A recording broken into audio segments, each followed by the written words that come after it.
The service that I do is not about me, but it's for those that I serve in my community. When I reflect on this quote by Nelson Mandela, I think about the services First Followers is doing within the Champaign-Urbana community. Just to name a few of their programs, the Gomad program, where they're working with young men, 18 to 24-year-olds, encouraging them to go mad, meaning go make a difference in your lives and in your communities. By providing these young men with hands-on job skills, social and emotional support, GED programming, and providing them with a stipend, as well as connecting these young men to other resources in the community that they may need. The Peace Circle, a supportive group which give mothers and guardians a safe, supportive, and healing space to talk about the loss of their murdered son. Housing for reentry, giving men that are returning into the community, not just a place to stay for 6 months, but helping these men with job building skills, educational support, and connecting them to other services that they may need. As well as First Followers has a walk-in services that they provide referrals and linkages and other services to help all in the community that might have been impacted by a criminal history. First Followers is attempting to develop and enhance those that they come in contact with to guide them to a better path and to enhance their life. Although today is not about First Followers, the First Follower family would like to show off the talent of the young men who are part of the Gomad program, where these young men are making a difference in their lives and they are trying to make a difference in their community. So I would like to present to some and introduce to others Carlin Anduho, DeAndre Johnson, and Adonis Felton. Take it over, guys. I'm DeAndre Johnson. I'm a part of First Followers, and I'm a Gomad scholar. And, we got a poem that we want to present to you all about gun violence and in the way how it impacted us. All right, I'm Carlin Anduho. I'll be starting off. Okay. Aim for peace. Stop the violence. Start spreading knowledge and empowerment. Tell the truth to the youth. Don't sell the dreams of those big guns with the infrared beams. Aiming for peace is the goal every day. Violence, it can take over your mind in a way. Losing loved ones and leave you crying in the face. Adjusting to the normal people dying every day. I'm Adonis Felton, and this is called The Cycle. This magazine got no name. Fall victim and become another page of an obituary. Unless you survive, now living's hard. You're an unfinished job. Two options, retaliate or move on. That normal life is long gone and you probably won't get right with Christ until you're home going. So you probably won't pray. Fish eat fish, killer be killed, predator eat prey. Each day is a new day, but everything don't change. If you want to keep the kids safe, peace is where you should aim.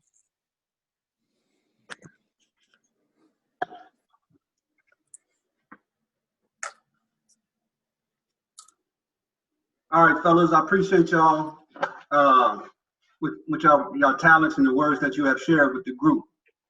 My name is Marlon Mitchell. I'm actually the executive director. Actually, they call me the executive director. I'm just a concerned citizen about my community that has taken the necessary steps to make a change, not only in my personal life, but all of those people that are around me and in my community. What I'd like to share with you today before I get started is a personal testimony. But I hope everybody enjoyed their Memorial Day weekend and that we're all feeling safe from the COVID-19 situation.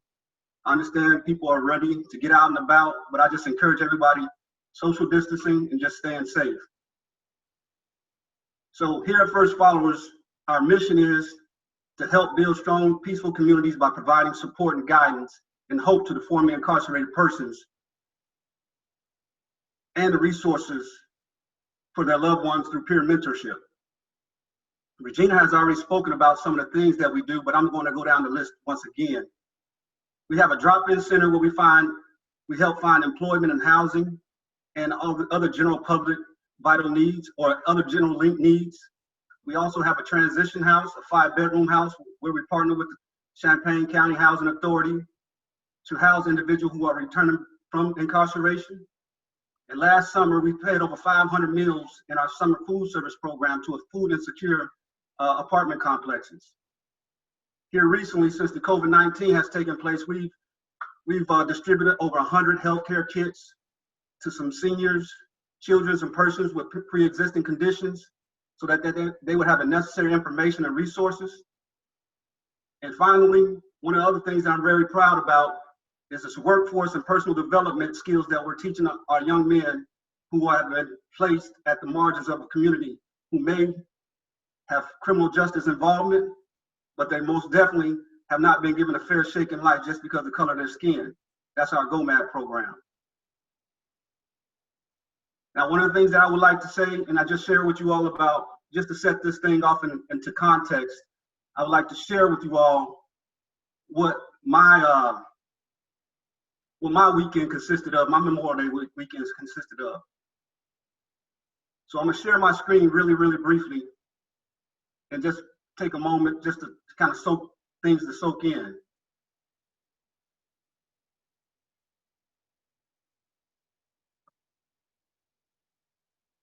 So why are we here today? This past weekend, a group of my family and friends had to go and visit the gravesite of my younger brother, who lost his life in 2018 on August 24th to gun violence. So that's why we're here. As a concerned citizen, as someone that's directly impacted, and someone who has to see their mother struggle with the loss and the absence of a son. And for me personally, it's like walking through life with one shoe on and one shoe off. I'm constantly out of balance. I'm constantly uncomfortable, but I must move on. So this is my own personal journey, but there's so many people on this call who have been impacted by gun violence directly. And as you see on our panel, you will also meet others who have been directly impacted by gun violence. So I just wanted to share that with you all, so that just to set things into context. The gun violence in our community is on the uptick. Since 2014, it's been rising consistently. And with the present situation of COVID-19 having us sheltered in place, coming out of this, who only knows what's going to happen. So it's critical that we have this conversation to kind of set the stage or try to get ahead of the curve. And again, I appreciate all who have logged into the call. We'll have a question and answering service or session, but we just want people to just listen to some of the things that's being said and share your thoughts, beliefs, perceptions, and different things like that. And this is going to be one of many conversations that we're going to have with our upcoming activities coming up in the summer. So with that being said, I'll hand it over to Ms. Regina Parnell.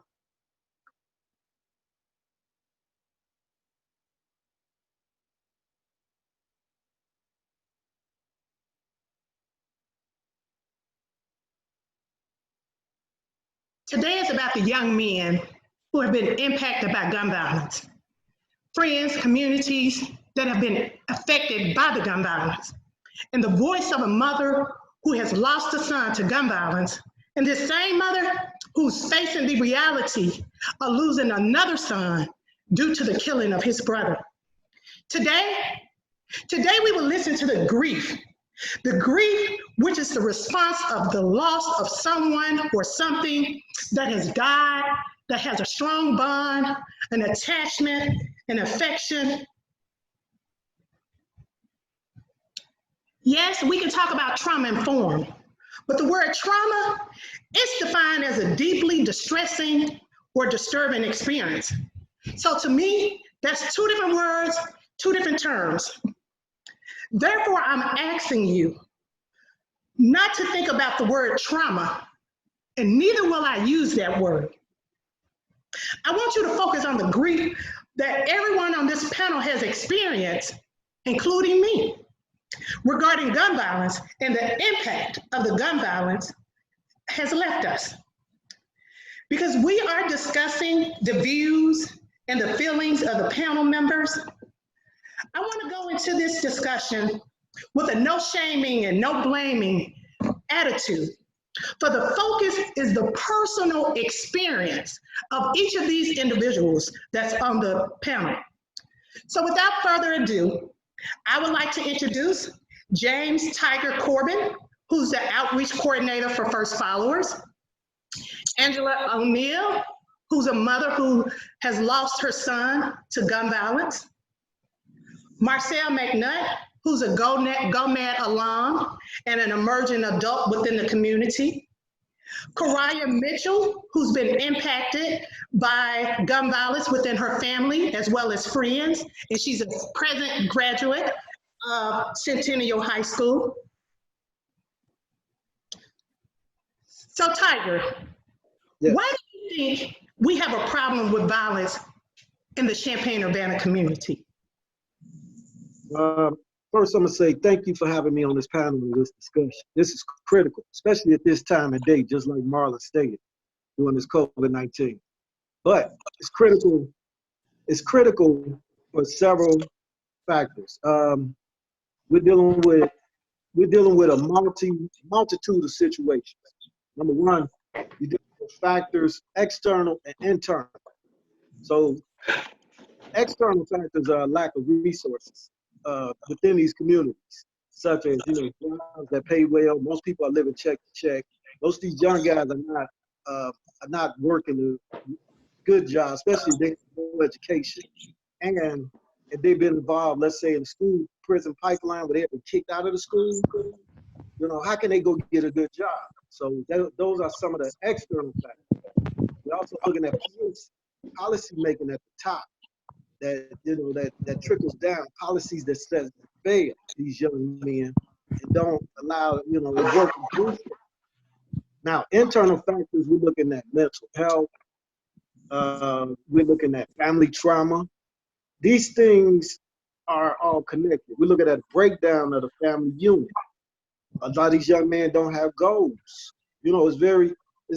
It's hard to make somebody who says they're going to be a doctor or working toward being a lawyer, like one of our panelists here we're proud of, could get into something trivial as a simple dispute and want to pick up a gun. So these are critical things that we need to look at. We need to also look at the current environment, the music, just like they said in the poem. Don't sell them that false narrative of infrared beings and all that. These are false narratives that are brought by these young men because they want to feel like they're a man and they think, that's being cool. That's not being cool, that's a fool. You're gonna throw your life away. Why would you do something like that? But the critical thinking aspect is not there, and that's another internal thing because age is a factor. There's an age curve with individuals who create violence at, from age, 15, once they hit about 30, it start trailing off. But a lot of that got to deal with the mind. Mind is still developing. The frontal lobe of the mind, it don't go into full development till 29. So the decision making, critical skills are hard for these young men to have. And if it's not taught in the home and not taught in the school, then where are they going to get it?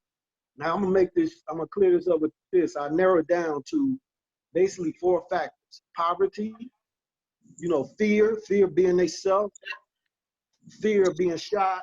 What's the saying? It's better to be judged by 12 than carried by 6.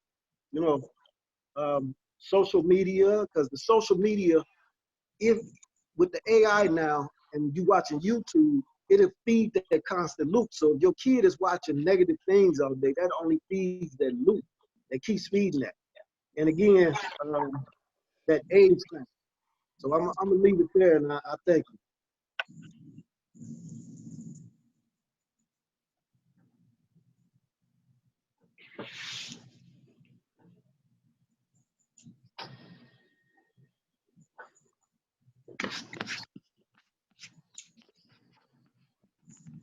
I'm sorry, for some reason, mine keep muting me.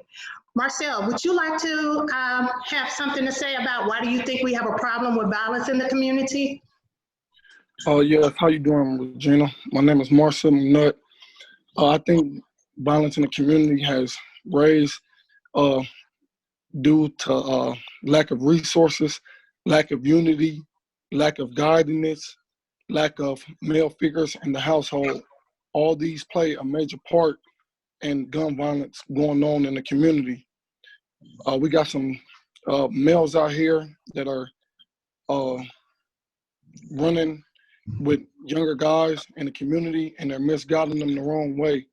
They're searching for a name, and the name that they're searching for is the wrong name. They're searching for a name of being a shooter, a killer, all these things that are negative, and the definition of being a man is the wrong thing. A man is a person that takes care of their home, works, provides, stand on their own 2 feet. With the misguidance, that's what they're shooting for. I think we need to bring unity back to Champaign. Unity, what I mean by that, is sticking together all as one, a foundation as one. Once we get that back, I believe Champaign it will become a better place. We got to bring, what's the word I'm looking for? Besides unity, like a brotherhood back. You're less likely to commit a crime with someone that you know if you've been around them and you have love for this person. Where do you, Marcel, when you talk about unity and brotherhood, where are places where you learned what unity meant in brotherhood? Growing up at Douglas Community Center, I met what unity meant at Don Moyer Boys and Girls Club with CC and Jackie. Mo Bounce, we had Broderick, things of that sort. NYSP, University of Illinois National Sports Association, things like that. Okay. Kariya, would you like to chime in on why do you think we have problems with violence in the community from your generational standpoint? I think it's more so of a generational thing, a generational curse. People don't have enough good and positive role models. And also I've noticed that a lot of people my age feel like they have nothing to live for, or they feed the wrong things into the wrong crowd, want to prove the wrong message. Everybody has this mentality like I can't show weakness and I have to act a certain way in order to be strong, or for people to know like I'm not to be put to that kind of mentality.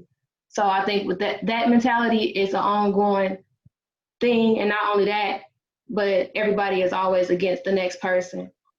I've noticed like it's like Marcel said, it's less unity and it's more like competition. So for your generation, can you think of any resources or anything that the community could do to bring like unity together?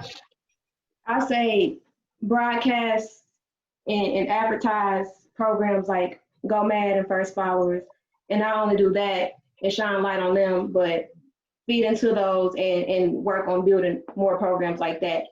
And not only work on having those programs, but also having people that have been or can relate to the youth in some sort of way that they're working with. Because you can't really do anything with youth if you don't somewhat relate to what they go through every day.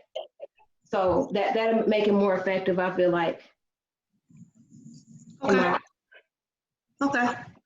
So what I hear you guys, I heard you say generational, and it made me think of the 2015 News Gazette highlighted story where it talked about the shooting epidemic in Champaign.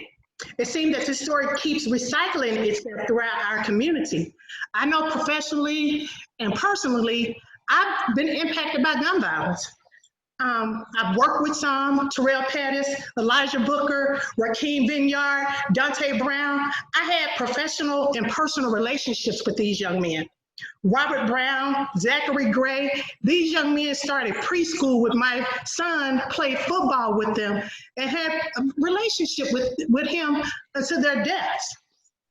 Damian Henderson, the father of two of my cousins. Rashidi Overstreet, Darren Mitchell. They were mentors and they were a part of my personal village of raising my boys. And then my own cousin, Brandon Smith, the impact that's had on my family. So I know the impact that it's had on me personally and professionally, but I would like to ask you guys, what's the impact of violence been on your family? And Miss Angie, this question is directly to you. As a mother, how has gun violence impacted you with the loss of your son? It has impacted me mentally, physically, emotionally.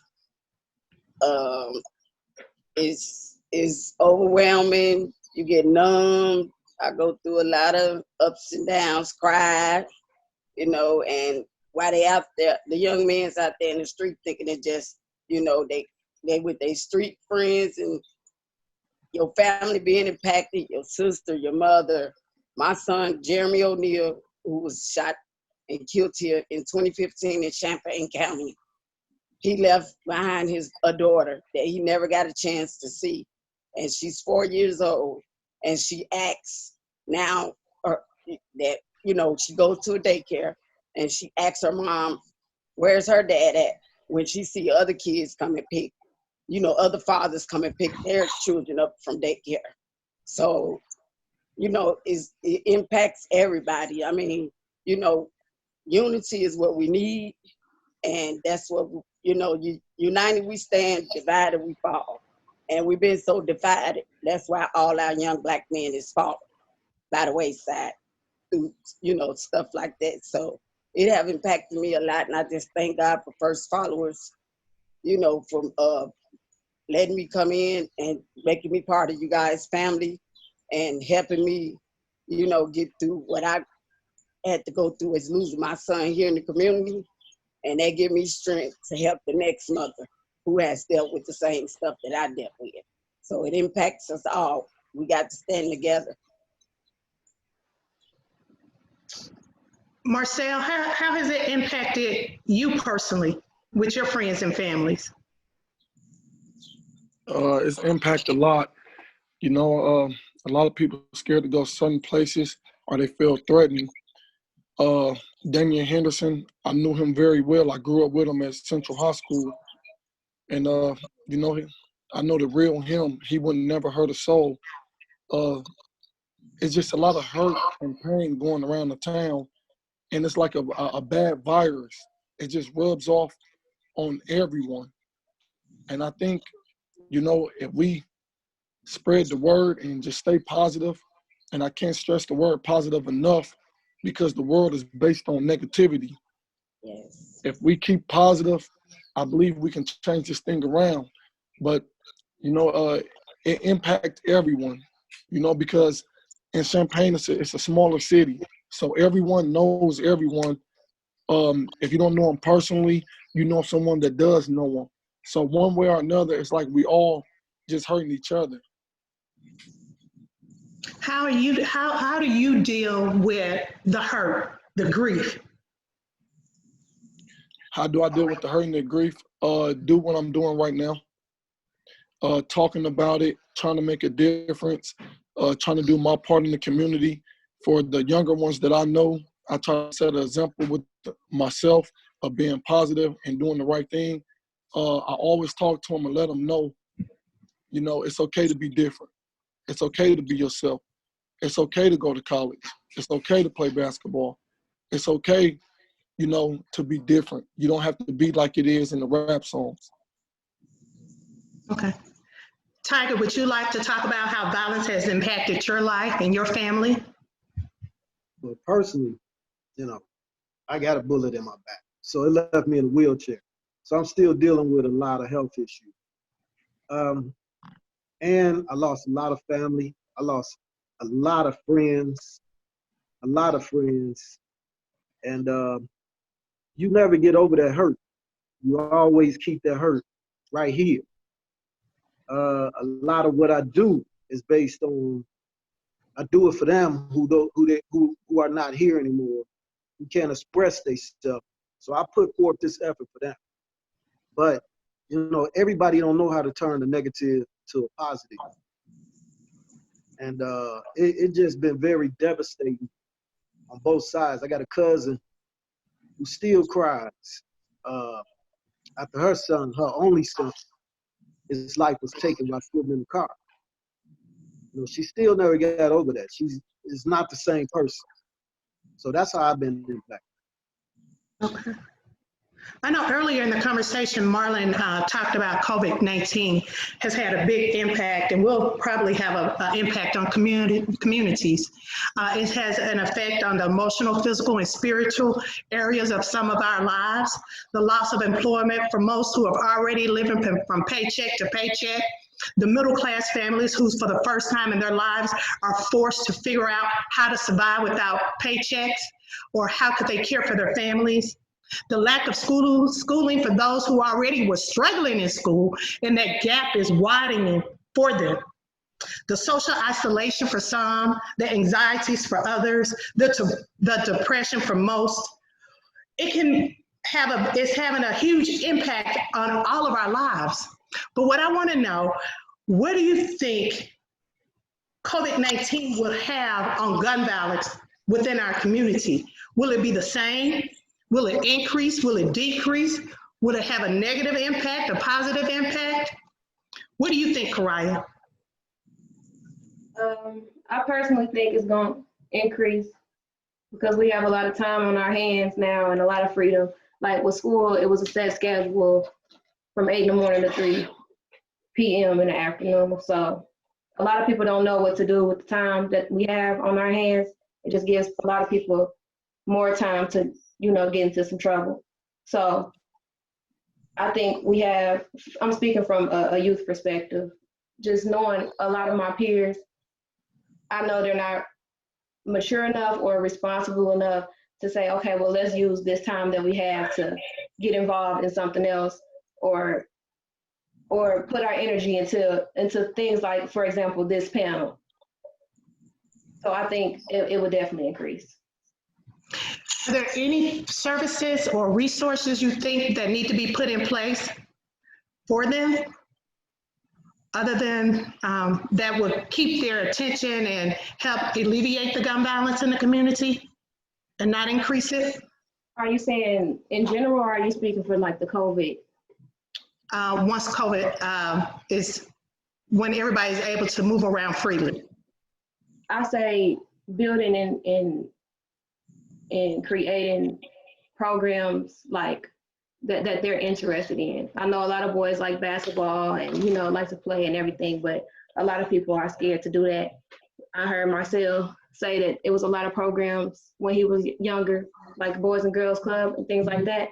So I think we need more of those, and not like I said before, not only make more, but broadcast and feed into the ones that we do have. For example, Gomad. Okay. What about you, Ms. Angie? What do you think? I agree with Kariya, on that the different programs, and just like this meeting we have today, and everybody just got to come together and unite. That's my whole thing. Unite, we stand. Divided, we fall. Yeah. How do you think we can unite? Because I heard you say that twice. How do you think as a community we can come together as one?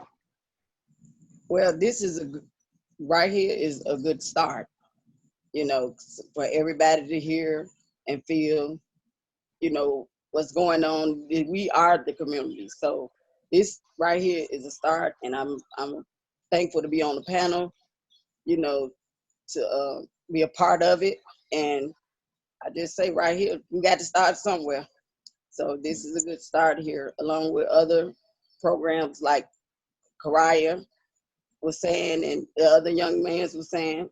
So this is a good start right here. And I hope everybody that's chiming in today can get some good stuff out of here, and we can all come unite. I'm just united. Yeah. Marcel, What can we do as a community to bring this problem under control? Because I'm hearing about the resources, but what is really obtainable for us to do as a community? I believe get the word out there more, just keep pushing like we're doing, and lead by example. Like she said, it starts with us. So we keep loving each other, sooner or later, maybe the trend will be set and people will follow behind us. Yes. How can we get, because right now it seems like and it's just a recycle. It's happening in Champaign, it's happening in Urbana, it's happening at the middle school, it's happening in our high schools. How can we start that conversation, or what can we do to bring these young men together to even talk about it? Well, we had went to Chicago and got some training as peacekeepers. I believe if you can get some of us in the school districts and be able to sit down and explain to them the severity of what they're doing, once you take a person's life, there is no coming back from that. A lot of them don't understand the consequences of actually what they're doing. So if you can get some of us in neutral places and we can be able to sit down and explain to them, you know, the choices that they're making, that will play a big part in it. Okay. Tiger, would you like to add anything else to that? Thank you, Marcel. Yeah, I just add a little bit more. I agree everything what Kariya said, Marcel said, and what Andy said. It's going to take a cross-sectional collaboration, programs, you know, churches, community people, and individuals to address this. You know, and that's solid right there. We also know, just from doing research, like I was reading a study that was in JAMA called Violence in America. And they were saying the best effective program strategies include parents, family-focused programs, early childhood education, school-based programs, therapeutic, counseling intervention, as well as public policies. The policies are very important, you know, and Marlon can speak more on that, because these policies start from the top down. And a lot of these policies are set up to fail for us as young, for African American men. I'm not a young man no more. I'm middle-aged.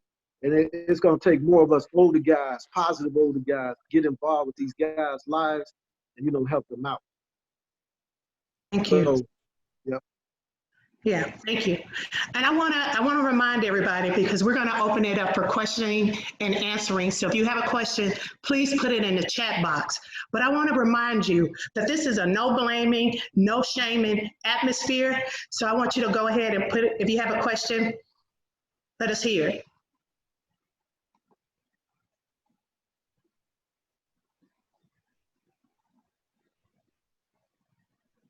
I'm seeing.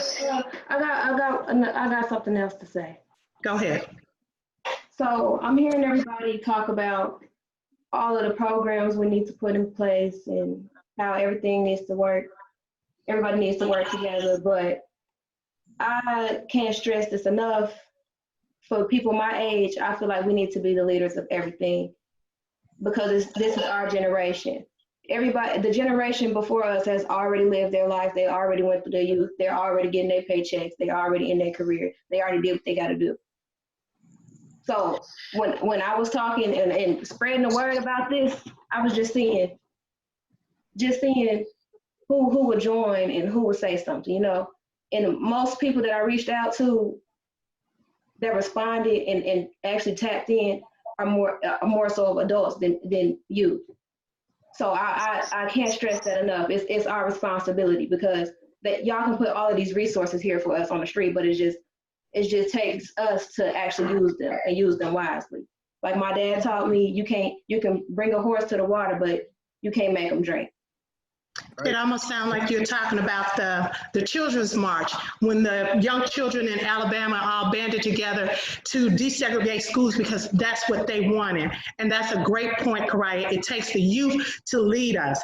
And if there's any youth that have a question or a comment, or anyone else that would like to ask a question, pop it in the... Regina, we have a couple of questions. You want me to? Go ahead. So we have a question which is the issue not understanding the consequences or just not caring? How can we help these boys build a life with hope and develop empathy for others. It seems like mental health education must be incorporated from a young age. What do you think about that, Marcel?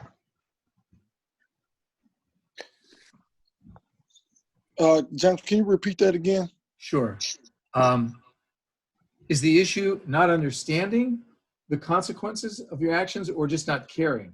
How can we help these boys build a life with hope and develop empathy for others? It seems like mental health education must be incorporated from a young age. There's a few questions there. It's a little bit of both. It's a little bit of not understanding the consequence of what they're doing, of their actions, and it's some of actually not caring. And with the not caring, that could come from lack of caring in the household, whether mom is always at work, dad may not have been home with them. It's a couple things that it could actually be. Maybe upgrading schools a little bit, putting it in curricular of people skills, that will actually help. That will actually help.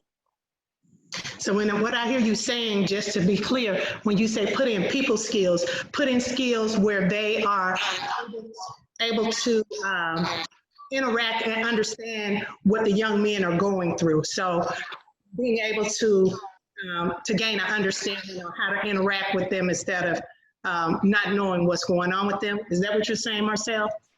Yes, ma'am. That's what I'm saying. The same problems they have day to day may not be the same problems that other people are dealing with day to day. So you can't identify the problem if you don't know what they're going through. Good answer. Thank you. What's another question, James? So Regina, what? Can I add something to that? Tiger, sorry. Go right ahead, Tiger. I'm sorry.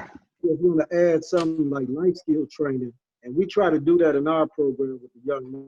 You know, you got to give them life skills and critical thinking. These things are lacking. Long-term thinking. You know, what are the long-term implications of you taking out somebody's life?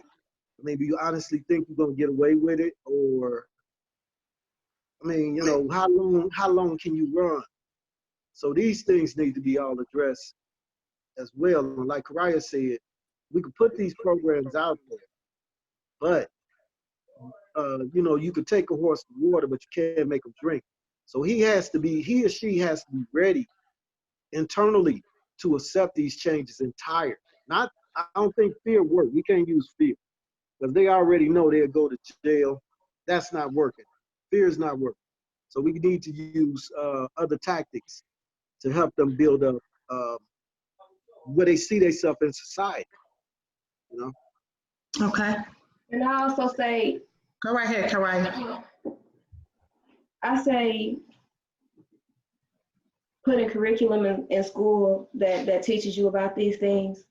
I've heard too many times my peers and my fellow classmates say, we don't even use what we learn in school, or what we learn in the school is pointless. So I say actually applying curriculum in school that's going to teach you about these things like mental health, the importance or the correct way to even, you know, have a gun or own a gun, you know, different things like that. And I hear you say your peers, Kariya, but recently we've had a lot of 14, 15-year-olds in the community with guns, either being shot or shooting someone else. How early in the school curriculum do you think we should incorporate something in at this level for youth to understand? All the way to 6th grade, because it's getting younger and younger. And as like I said, it's a generational curse. So the generation before ours is just going to be a cycle if we don't do something now. Okay. So as early as you can, 6th grade. That's what I say. Miss Regina. Yes, sir. Have you ever thought about from 8 o'clock in the morning to 3:30 during school? What about from 3:30 to 9 o'clock at night? What are they doing? So are you saying they need to have organized activities and resources from 3:30 to 9, Marcel? Yes, ma'am. Okay. All right. That's something that, again, Marlon said, we will be having summer conversations and coming to the table to try to brainstorm and hone in on what we can do as the first followers family for the community, but there has to be other service providers and other community members and allies to come to the table to help us guide this storyline and to help decrease the gun violence with our community, because it's our community is impacting, although it might be hitting the Black community, it still impacts the university as well as the other communities in our area. James, another question, please. Yeah, we have a couple of comments which I think are important. One is, amen, the youth need to be in charge. Thank you for saying that. And another person is saying that I've been on both sides of the violence. I've been a victim and a perpetrator of violence. So hopefully this session is speaking to their experience. A question would be, what are some of the solidarity movements in Champaign-Urbana that you see happening? Some of the social justice movements that we think might be helpful. Marcel. Repeat that one more time, James. What are some of the solidarity movements or organizations in Champaign-Urbana that you see happening? What are some of the activities or organizations that's already pulling together the community together?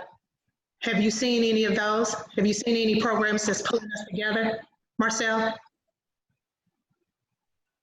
Not as many as it was. It actually has went downhill in the last couple of years. AU basketball traveling team, I believe that's a big part because it gets people together, and a lot of people have never been out of Champaign-Urbana. We need to get more traveling teams, and it gives them a way to get out of Champaign for the summertime. But as far as having a lot of programs where youth is actually together, it's not very too many out here right now. Virginia, can I piggyback on that question? Yes, you can. All right, so in the work, since we've been doing things since 2015, one of the things that we've noticed is that we do have small organizations that's trying to do something with our youth. Right. The issue is the resources.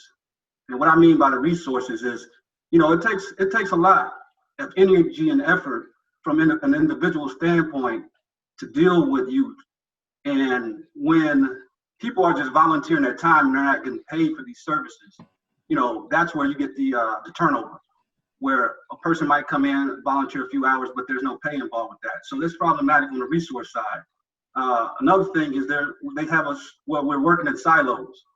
And what I mean by silos is because we have great ideas as far as adults, we have great ideas, but when we try to pull together a program or a project or an initiative, we're strapped for resources. And so we start to work in silos because there's only certain amount of funding agencies or funding streams here in Champaign-Urbana that are willing to fund something 100%. And so what you'll find is that they have to distribute that a little here and a little there and a little here. So what we're trying to do is come up with a collaboration. And I know I've been in contact or conversations with Tracy Dace's program, DREAM, which handles youth from, I think, pre-K to 6th grade, and it may even go even higher than that in some instances. And then also with Boys to Men. So Boys to Men and Girls to Women. So Boys to Men and Girls to Women are relatively new. They've been in existence maybe a year. Tracy has been around 5 or 6 years. But one of the things that we find is that when there's time to submit some sort of proposal for a grant, is that I may, as far as followers in Gomad, I may need $75,000 to run a program for 9 months. And so when I put a proposal in, it's kind of one of those things they have to weigh who gets what. And so instead of the $75,000 that we may be that we need, we may just get 25. And then it's divvied up that way. And so therefore we have to go find volunteer labor. We have to go and find somebody that's willing to not rent a space, but allow us to use their space. So that kind of minimizes the amount of time that we have to work with the youth. And what I mean by that, instead of working 5 days a week, we're working within the church that only 2 days a week. So these are all issues that are structural. And so, yes, there needs to be more solidarity, but at the same time, I think Tiger spoke about this from a top-down approach, is the policy making, right? It's where's the funding going to come from? So those are things that the city, the county, they have to really address those issues, because we do, and I've been doing this for 5 or 6 years now, and we do have people that are concerned. As you can see on this call, you have over 100 people that's on this call that are concerned citizens. But, you know, concern is one thing, but having the necessary resources to do anything to carry out that concern is another. Thank you, Marlon. Okay. So I think, just to slightly change gears, but I think this is a very important question. I was in a relationship with Jeremy O'Neill when he died. I was pregnant at the time with our daughter, who's 4 years old now. Ms. O'Neill mentioned before about her asking questions about her dad now. I would love to hear from anyone who has experience with or suggestions about when to share the story of her dad's death with her and how to explain it. I don't want to traumatize or confuse her. How do we explain what's going on to children in a way that motivates them to be the generation that ends the violence? I would take that question, James. The mother herself first needs to understand and deal with her own grief and to know what grief looked like when it comes about. She has to learn herself before she can teach her child. When she understands it and get that solid foundation within herself, she'll know what moment to explain to her child what to say, how to do it, and how to guide her child through life.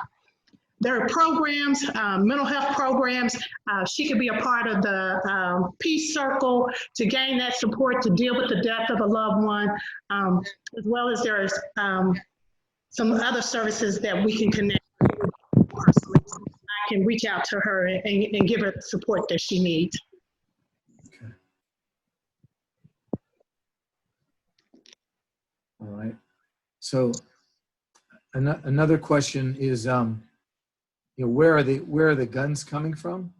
Should the community file a class action suit against businesses that are not securing their weapons, and use the money to support more programs? So I didn't hear that question, James. Could you say that again, please? So the question is, where are the guns really coming from? And should the community file some kind of a class action suit against companies that are selling guns but not securing them? What do you think, Tiger? Well, I mean, you know, from the street, it's easy to get a gun. Anybody can get one. They coming from outside sources. Next town's over. I mean, next state's over. Going to those gun shows, it's not hard to find somebody to get, you know, that sells these guns, and they make their way into your community from outside source. You can pass more laws here. You know, it's illegal in Illinois. You got to have a FOI card, but that doesn't stop the criminals or the guys who, like I said, I ain't gonna call them criminals, but the ones who are in fear. That don't stop them from getting that gun, or the ones who not supposed to get that gun. So you can pass more laws, but this gonna have to come from more internal education. You know, not to pick it up, because once there's a need, it's gonna make its way in. You know, and there's a need. There seems to be a want and a need, and that's what's driving this thing right now. That's the business aspect. Marlon, Marlon, you have something to say in reference to that? I totally agree with Tiger. When there's a want and a need, you know, there are people going to capitalize on that. You know, I might be a gun owner, or I can buy guns legally, or I can just go down to Mississippi or some of the southern states and just purchase as many guns that I want and bring them back up to Champaign-Urbana, because there's a need there. But I think the critical part about the need is that it's this false narrative about that seems to come out of out of the culture or some of the music. It seems to come out of some of the movies. It seems to come out by what is a man supposed to do. It seems to be this whole thing about this bravado, this hyper masculinity, oftentimes that the certain cultures seem to adapt. And I think we've talked about this before in the conversation, is about unity, right? So if I don't trust anybody, now you have a disunity. And so with these rifts, these conflicts, and this disunity, along with the things that we hear, and we're being misled, and this false narrative that we're hearing consistently through the music, and then also through some conversations along our peer groups, then we don't have that critical thinking skill. But I can go down the street because I'm not getting the critical thinking skills that I need from either whether it's not home or whether it's school, wherever that might have to come from. If I'm not getting that, first thing I'm going to do is look for the first person that I know I can go get a gun from. And it behooves me the ease of access to firearms. That just behooves me. So they have to be coming from somewhere. Okay. So one of the suggestions in the chat box is that the city council needs to invest into an investigation into looking for the gun dealers and find out who is supplying these guns. That's a suggestion. There's another question that takes us in a slightly different direction, unless anyone else anything else to say about the issue of guns. I mean, I got one. Oh, go ahead. I'm sorry. Go ahead. I was just gonna state that there's a subculture that a lot of these young people are buying into, and this subculture, like Marlon said, is coming in through, this want is being pushed by the subculture. Till we can turn this subculture around, then you won't see that. Now they could do that. That's fine. You can pass more laws to try that. Go ahead. I'm sorry. Go ahead. No, finish your thought, Tyre.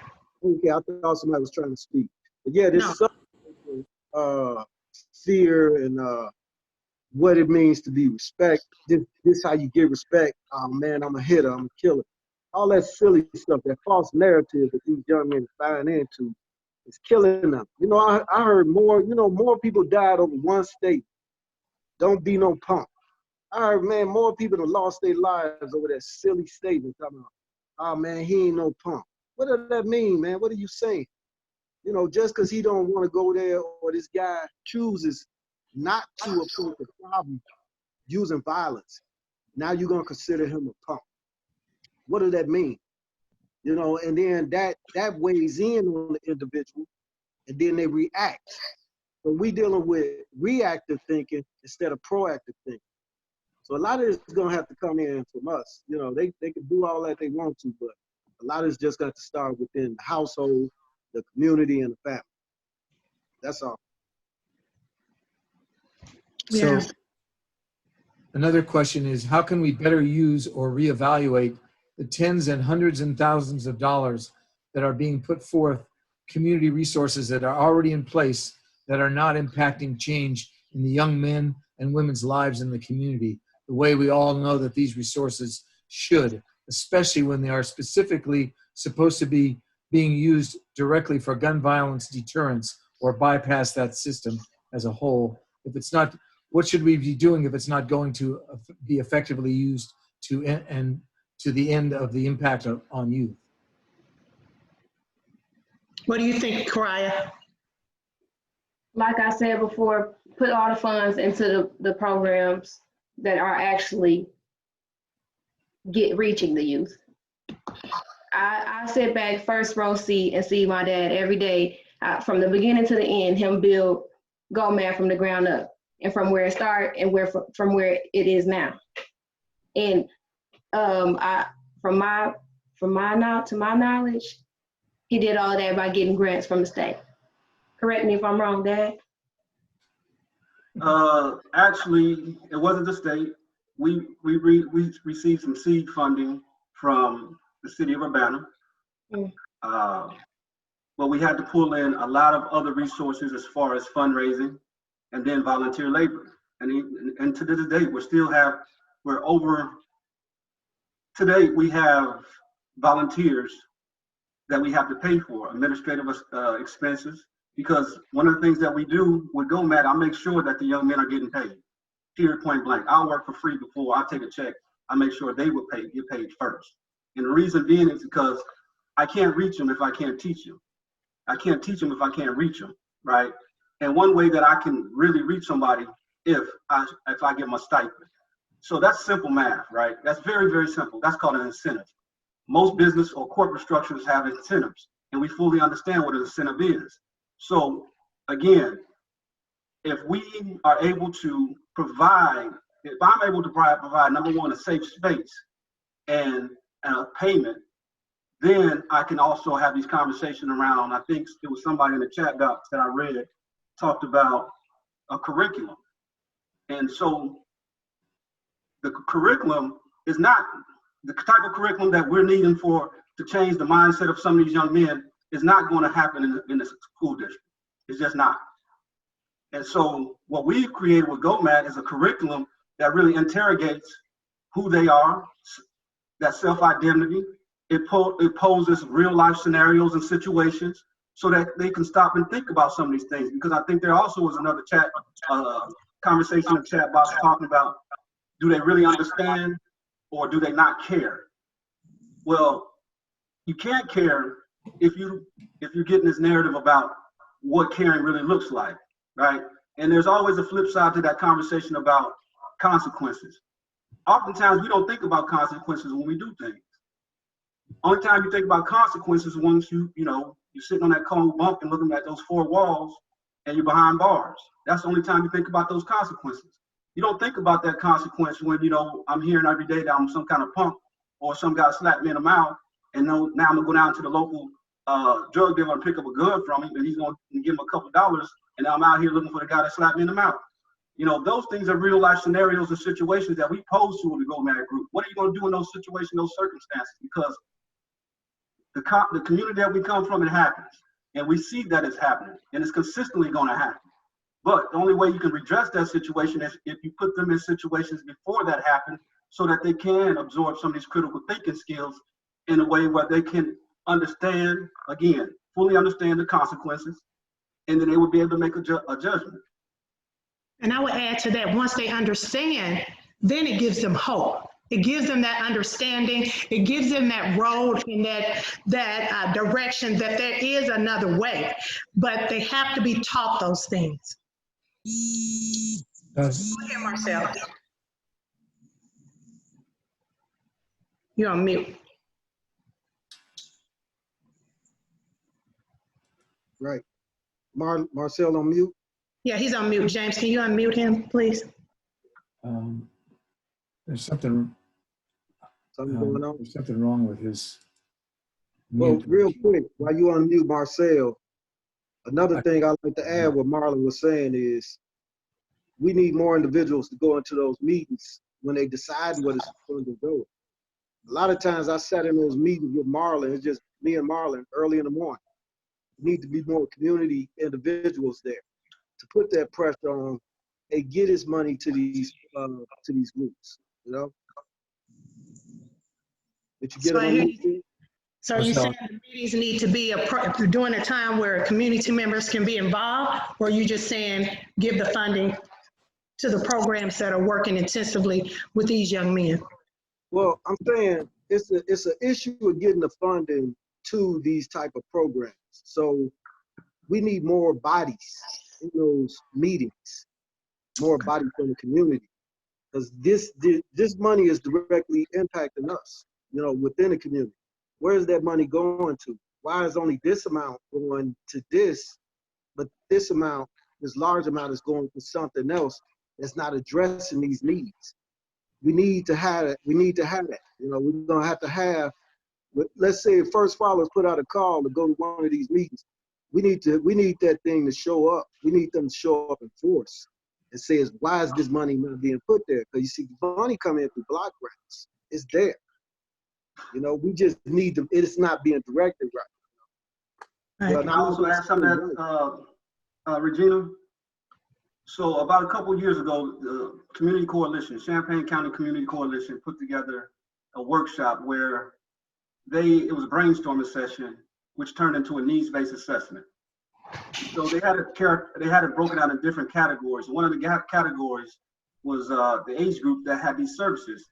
The social service providers that were in this particular workshop or brainstorm session were asked, who do they serve? What demographic of people do they serve?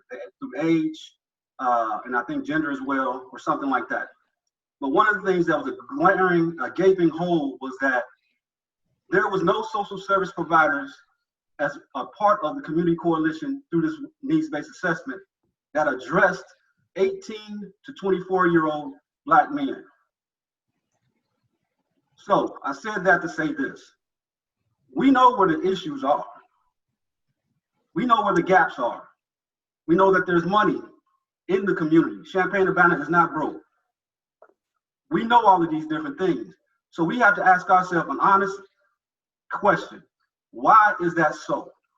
And from there, to Tiger's point, until the community stands up, until the community takes the step forward, and the community starts to demand that they want some change. Because we've tried all these little cookie cutter things that didn't work. We already know what they are. But I'm all about radicalism. When things are not working, it's time to turn over the apple cart and restructure it, rebuild it, and start over. And that's period, point blank. There's no reason why for us to continuously go down this path of things that don't work. That's what they call what? Insanity? Yeah. Yeah. So Marlon, what I hear you say is, out of that risk assessment, that needs assessment meeting, you developed Gomad. Is that what I didn't develop out of that. I was just a part of that conversation when I seen that. I had already started to think about Gomad. And the reason I thought about Gomad, and you know this, Regina, because it was Bam, your cousin, was one of the first Black men 4 or 5 years ago that I sat down one-on-one and I just started talking to him and building a relationship with him. But through that relationship, I was looking through the eyes of a youth. I was looking through the eyes of a troubled young Black man. I was looking through the eyes of a man that had no more hope. And so therefore, he had a lot of influence in the community, but he was in a situation that made him very dangerous. And so we all know how that played out, right? So there's a lot more Bams running around here. And so through that relationship, I was able to come up just through conversation with him to develop something with a simple question. What is it that you need? And we structured that. Yeah. And just to talk more about Bam, Bam came from a middle class family. So this is not impacting just the poor communities. This was a young man who was taking AP classes at Urbana High School, was a part of the varsity team when he was a freshman, but got involved by association with gun violence. And it resulted, we tried to wrap services around him. We connected him to people that had been a part already. And Marlon was one of the individuals, but yet it ended his life. Right. So this is not just touching the poor community. And I said it earlier, it's impacting our community as a whole. And regardless of what the families are doing, it takes a village to raise our children. And it has to be our kids, our children, and I say kids and children interchangeably, because I'm at that halfway mark. I've hit that 50, a couple months from that 50 mark. And so I'm talking about the 18 to 24-year-olds. These are babies that most of us have seen grow up from birth. These are children that we have our hands on, but we can't quite understand what's going on. So it takes them to lead us on what to do. We can't keep shifting the blame. We can't keep saying we can't do it. We can't keep saying that we're not reaching them. We have to bring them to the table. We have to gain an understanding. We have to allow them to lead us in the direction in which they want to go in. And we heard it out of the mouth of a child. And Kariya, I know you just graduated from Centennial with honors, but you're still a child to me. I post my Cash App name. We heard it from Kariya. She said they need to lead us. So how do we as a community let our children lead us to a resolution? Go ahead, James. So I've got about 20 messages here that's filling up. So I'm going to read a couple and then come up with some questions. It's great to see the response. I think this follows on well from what you all have just been talking about. My belief is that it's great to see 100+ people on the call. Where are the folks who have access to the resources? Where are the folks from the university who study these issues and could help direct resources to the community? Where are the folks from Parkland, though I am from there? They also have resources. Where are the folks from Champaign-Urbana Public Health who are doing some good work right now on COVID? This is a public health issue too. This work must be led by the community, and the folks in the institutional structures of our community need to represent as well. And I think I want to follow up that with a question that might emerge from that is the question we need to be asking is, how are these 14 and 15-year-old kids from the neighborhood around town in Garden Hills, Rainbow Apartments, getting access to these guns? And somebody said, say that, James. So I did that. Why can you get a gun before you can get a job or go to college? So that's a theme that people are putting out. People talk about it, but what are we really going to do about it? Everyone has to be involved in order for real change to take place. So there's a lot of yes sirs and out with cookie cutter solutions. You got to stop blaming the parents. Absolutely, we need more money. Here comes from someone, I have a barber program that I would love to present to the community to give our youth a better opportunity. I want to make it a profit sharing program. I've been incarcerated where some of the young are headed or already been. I'm ready and willing to mentor a lot of these young men because I was them, but because I've had mentors in my life, I'm now a barber teacher and master barber. I feel the community needs to allow us who are on the front line with these youth to take the wheel. Right. Some responses maybe to those. James, Go ahead, Marcel. to touch on what you said and touch on whoever has the barber school, I learned this from Marlon. It's about putting people in certain positions, in certain spaces. Me, I may not think clearly sometimes, and when you're angry, you may do things that you wouldn't normally do. But if you want the gun violence to stop, you got to put people in certain spaces. I got Marlon that I could come talk to. I got a couple barbers that I can go talk to. I got James I can talk to. I got Tiger I can pick up the phone and call. I got Vince Andujo that I talk to all the time about certain life situations, and they give me a different outlook and clear on life. I heard someone say, where are the people at? We only need them behind us. It's all about getting people in the right spaces. We can go into the schools and go in the community and do the dirty work, but like Marlon said, we need the funding behind us to be able to do that. That's more of what the issue is. I think, and I would add the funding and the clearance, because most of the men you spoke of have felons. So getting the clearance through a school system will be kind of hard. So it's just being a wraparound process for these young men is what I'm hearing you say.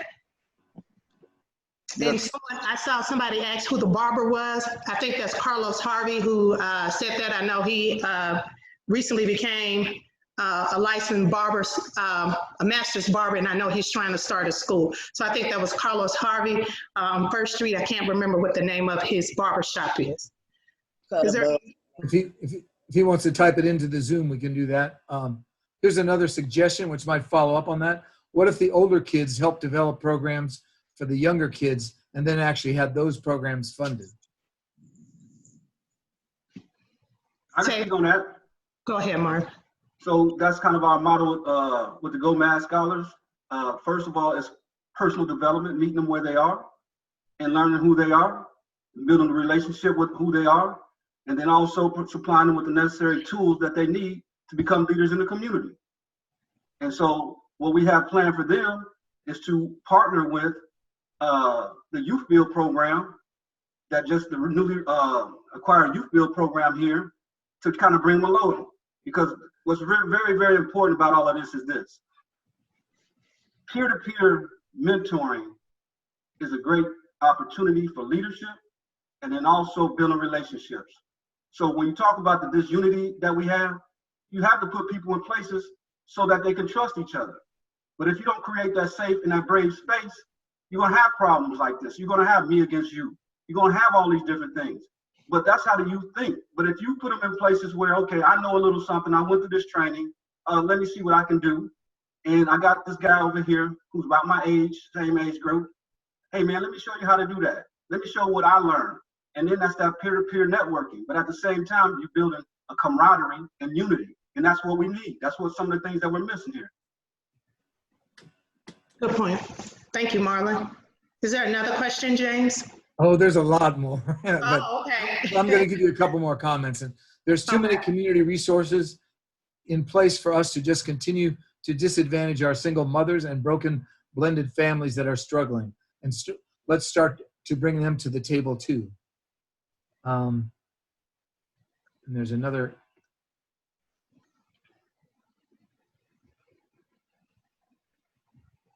So, I mean, there's a lot of comments saying, you know, everyone can talk about it. Let's, we need everyone to be involved. There's another question up here that came earlier that asks, what do people from First Followers think of you know, that white people in the community could do to support their work and end this problem of gun violence?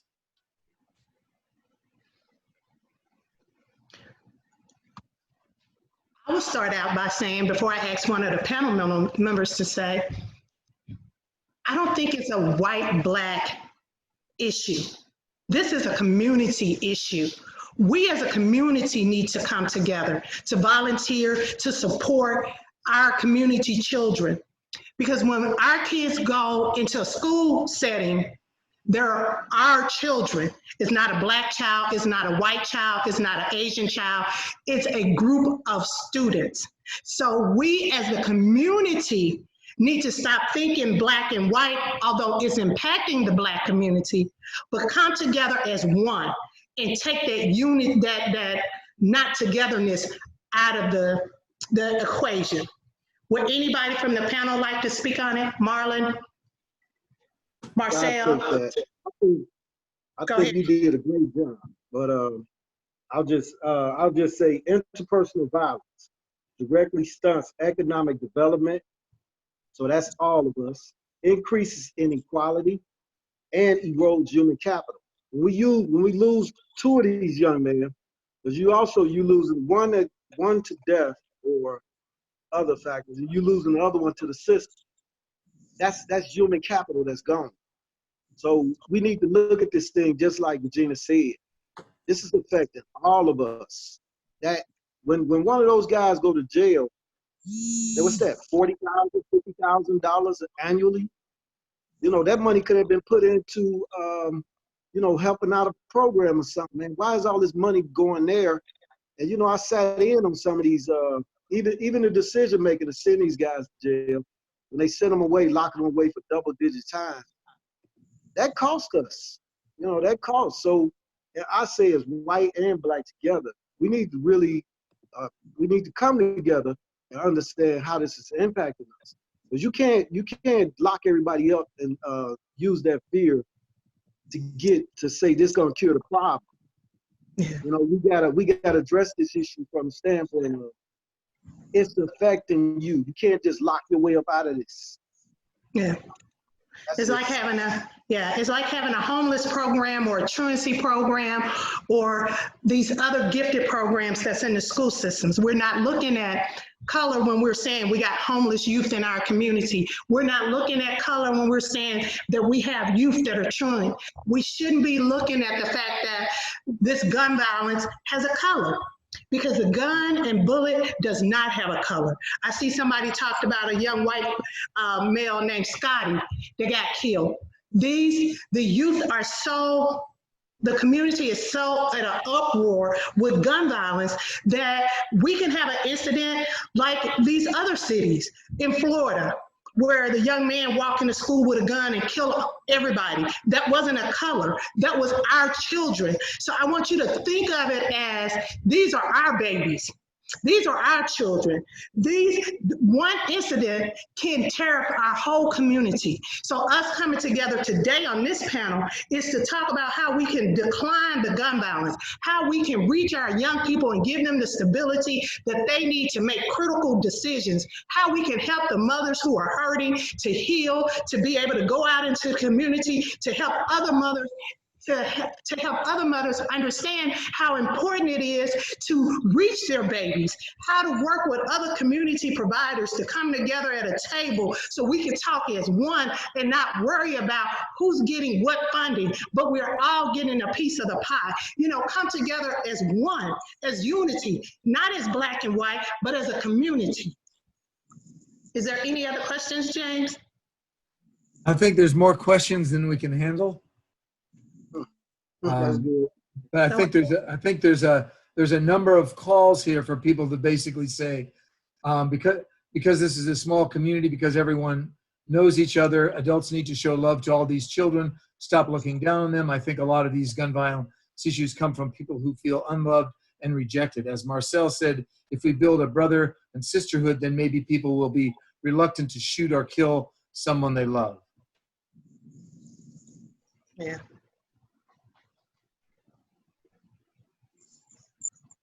So we have about 10 minutes left, so maybe we want to wind down and do our follow-ups.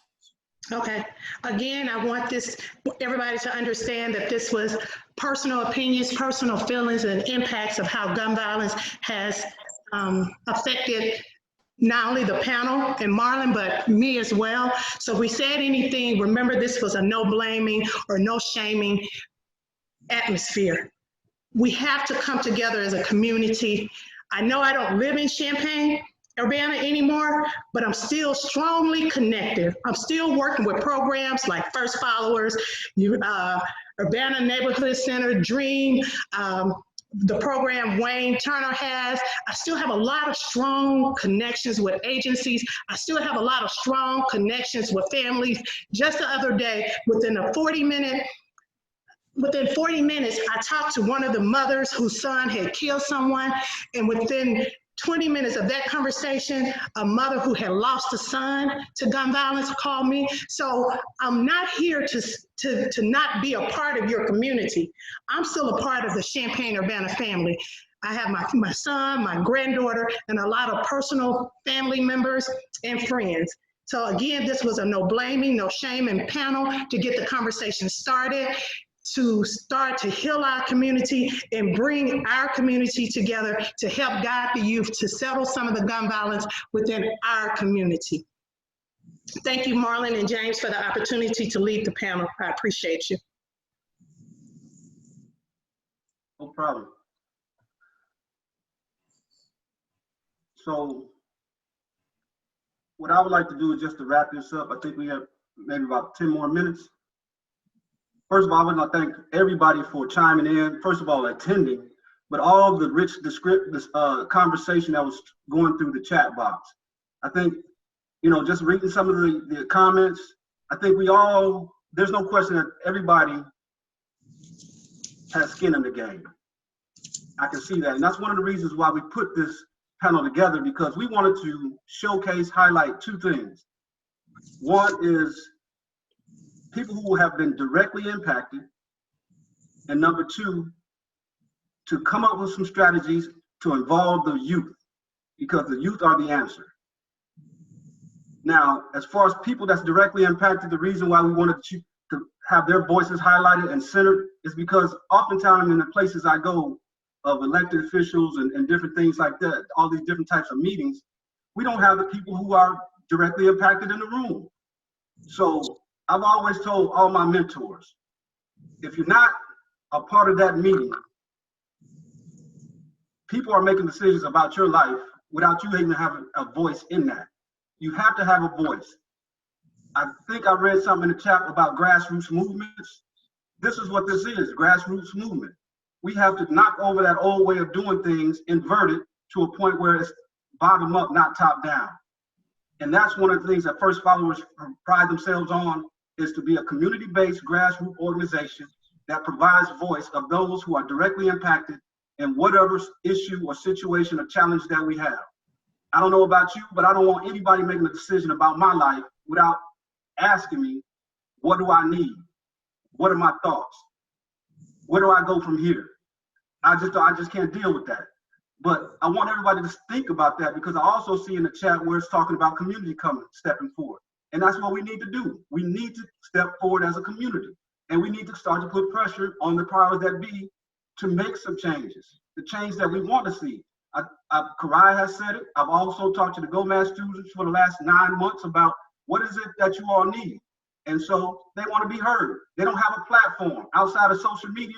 That's all you see. But we know what goes on in social media is there's nothing vetted there. Sometimes that's good, sometimes it's not so good. But at the same time, when and how do we create these spaces for the youth to step forward, to feel comfortable and feel brave enough to start to structure what they want to see and change? So that's where we are with that. And then also I want to add on to this. Anybody that knows me knows that I'm not a big talker. Anything I sit down and discuss, I want an action plan coming out of it. So that's next steps. So one of the things that we want to talk about to end this conversation is this. As the summer starts to roll into motion, we already know people are going to be active. We already know there's going to be a lot of disagreement in our community. We already know that there's going to be some violence. What do we need to do to get in front of that? I heard somebody say continue to have conversations like this via Zoom. I don't know what COVID-19, post-COVID-19 is going to look like, where we can meet in a space where we can have these conversations. I don't know what that looks like, but Zoom, yeah, we can continue to have these conversations, because one of the things we need to do is interrogate some of these head-scratching bewilderment moments that we have, such as where the gun's coming from. We need to interrogate that. We need to really have an honest conversation with ourselves and take it up to the powers that be to start to ask them for answers, because they won't have the resources. They know how to get things done, but if we don't put any pressure on anybody, it's business as usual. That's the first thing. Then another thing that we want to do is, and we talked about this, I think Tiger talked about some of this in the opening, about some of the things what First Followers is doing. So Marcel spoke about the peace circles. I took Marcel and a couple of us went to Chicago for a whole week, and we got official training in what they call peace circles. And peace circles are restorative justice practices. So we need to restore justice in our own community. We need to restore peace in our own communities. So there's a technique and tools that you use to do that. So what First Followers is doing, we have a building under construction right now, where once we have it up and going, we want to offer peace circles to the community, where if there's any kind of conflict, whether that's in the school district or in the neighborhoods or just in between families or whoever, we want to be able to bring them in and say, let's talk about this. Let's come to a resolution. They do it in Chicago in one of the worst neighborhoods that there is, and it seems to work. I sat there and watched it for a whole week. All right? So another thing that we would like to do, we want to make sure that we're using our talents. When I say we, as a community and First Followers, and the First Followers are part of the community, we want to make sure that we are able to go in the school district or somehow partner with the school districts to lend our expertise, our conversation, our lived experiences, and most importantly, our voices. Because at the end of the day, if you're going to set up a policy that's going to restrict any kind of programming that may help you out of a situation where I sat back and watched for the last 3 years, or with this, how this whole thing grew into a point where gun violence starts to take a 15-year-old's life, and another 15-year-old is almost on a life sentence. That cannot happen. It's unacceptable. And I think Herbert, Brother Hub up in Rand 2, he says it really plain and clear, simple and plain, not on my watch. That's how I feel, not on my watch. I don't understand why this is working or this is happening. And we need to, as each one of us need to do some self-reflection and ask yourself, is that going to happen on your watch? So these are some of the things that we're doing. And again, I appreciate everybody showing up. I appreciate everybody lending their opinions, perceptions, beliefs, knowledge, expertise, and all of that. And we're going to follow this up, and Regina will talk to you a little bit about that. Tomorrow, we want to have the young men that are 18 to 24 to chime in on a further discussion so we can start putting the wheels together. Today is just to start the conversation, but we are willing and able to sit and talk to these young men to gain an understanding of what is it they really need from us as a community. So if you're 18 to 24, Black male, please chime in to the Zoom meeting that we'll be having tomorrow. You can see it posted on, we'll post it on the First Followers Facebook page, the link. Also, if you're a mother of a young man that has been murdered or in some form or fashion been a part of gun violence, if you would please also direct message us on First Followers Facebook. We would like for you to be a part of our mother circle that we have to help you grieve, to help you get through the process of what you're dealing with, as well as the young lady that talked about losing her child's father. I would like to talk to you so we can pull something together and start a support system for you within the community. I would like to thank everybody in Champaign-Urbana for wanting to hear and wanting to be a part of what the next step is, not only for us personally, but for our community. Thank you for your time, and I pray everybody stay safe and enjoy the rest of your day.